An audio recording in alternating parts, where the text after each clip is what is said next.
ரீசெண்டாக big pass 8 evict ஆகி வெளில போயிருக்கக்கூடிய ஜெஃப்ரி அவர் வீட்டில் தூங்காமல் நள்ளிரவில் செஞ்சக்கூடிய விஷயம் அவங்க அம்மாவுக்கு ஒரு அதிர்ச்சி ஏற்படுத்தியிருக்குது. அது என்ன விவரம் அப்படிங்கிறத பற்றி தான் இந்த வீடியோ டீட்டெயிலாக பார்க்க போகிறோம்.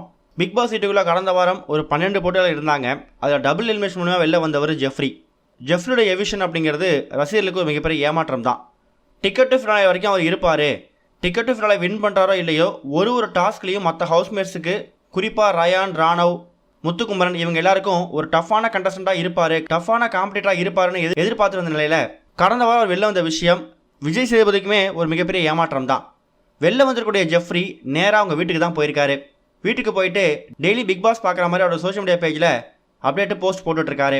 அப்படிப்பட்ட ஜெஃப்ரிக்கு பிக் பாஸ் வீட்டில் போனதுக்கப்புறமா அவரோட வீடை மறுபடியும் அடாப்ட் பண்ணிக்கிறதுக்கு ரொம்பவே கஷ்டமாக இருக்குதான். உதாரணத்துக்கு இந்த பிக் பாஸ் அப்படிங்கிறது ஒரு மிஷின் லைஃப். காலைல பாட்டு போட்டாங்கன்னா எந்திரிச்சிடணும், நைட்டை லைட் ஆஃப் பண்ணிட்டாங்கன்னா படுத்துடணும். Mobile phone, news paper, TV இது மாதிரி எந்த விதமான என்டர்டைன்மெண்ட்டும் கிடையாது.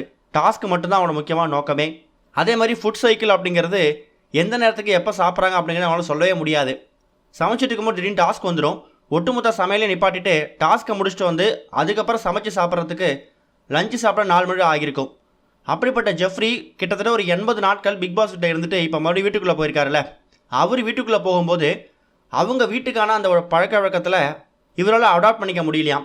அதுலேயும் குறிப்பாக தூங்கக்கூடிய நேரம் அப்படிங்கிறது இவருக்கு ரொம்ப ஒத்து போகாமல் இருந்திருக்குது. சாப்பிடக்கூடிய சாப்பாடாக இருக்கட்டும், இது எல்லாமே டோட்டலாக டிஃப்ரெண்ட்டாக இருந்திருக்கு. அதுவும் குறிப்பாக பிக் பாஸ் வீட்டுக்குள்ளே டைம் போகிறதே தெரியாது, டைம் என்னங்கிறதும் தெரியாது. நைட்டு எத்தனை மணிக்கு படுக்கிறாங்க, காலைல எத்தனை மணிக்கு எந்திரிக்கிறாங்க அப்படிங்கிறதும் சாங்கை பொறுத்து தான் இருக்குது.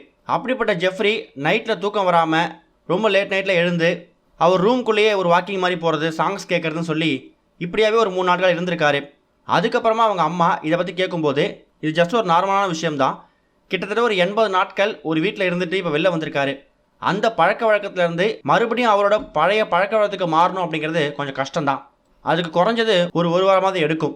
எந்த ஒரு பழக்கத்தையும் ஒரு 48 நாட்கள் நம்ம தொடர்ந்து பழகிட்டோன்னா அது நமக்கு அதுவே ஒரு ஹேபிட்டாக மாறிடும். அப்படிப்பட்ட ஹேபிட்டில் தான் இப்போ ஜெஃப்ரி இருக்கார். கூடிய சீக்கிரம் அவரோட ரொட்டீன் லைஃப்குள்ளே அவர் மறுபடியும் வந்துட்டார்னா மிட் நைட்டில் ஸ்லீப்லெஸ்ஸாக இருக்கிறது, அதே மாதிரி வீட்டில் இருக்கக்கூடிய ஃபுட்டு பிக் பாஸ் ஃபுட்டை விட ஒத்துக்காமல் அலர்ஜி ஆகிறது, இது மாதிரி விஷயங்கள் எல்லாமே நாளுக்கு நாள் சரியாகிடும் அப்படிங்கிற மாதிரி தான் இப்போ அப்டேட் கிடச்சிருக்குது. டாக்டர்ஸ் கிட்ட கன்சல்ட் பண்ணப்போ கூட ஜெஃப்ரியோட ஃபேமிலி கிட்ட இதை பற்றி அவங்க சொன்ன விஷயம் இது நார்மலான விஷயம் தான், இதை பற்றி பயப்பட தேவையில்லை அப்படிங்கிற மாதிரி அவங்க சைடில் அப்டேட் கொடுத்துருக்காங்க. என்னதான் பிக் பாஸ் வீட்டுக்குள்ளே போயிட்டு ஒரு 80 நாட்கள் இருந்து ஜெஃப்ரிக்கு ஒரு பாப்புலாரிட்டி கிடைச்சாலும் மறுபடியும் அவரோட சொந்த வீட்டுக்கு போனதுக்கு அப்புறமா அவரோட இயல்பு வாழ்க்கைக்கு திரும்ப முடியாமல் கஷ்டப்படுறதை பார்த்துட்டு அவங்க அம்மா ரொம்ப ஃபீல் பண்ணுறாங்களாம். இது வரைக்கும் கனெக்டிங் டிவிக்கு சப்ஸ்கிரைப் பண்ணனா மறக்காமல் சப்ஸ்கிரைப் பண்ணிக்கங்க. உடனடி அப்டேட்ஸ் பெறுவதற்கு நோட்டிஃபிகேஷன் பெல்லையும் கிளிக் பண்ணிக்கங்க.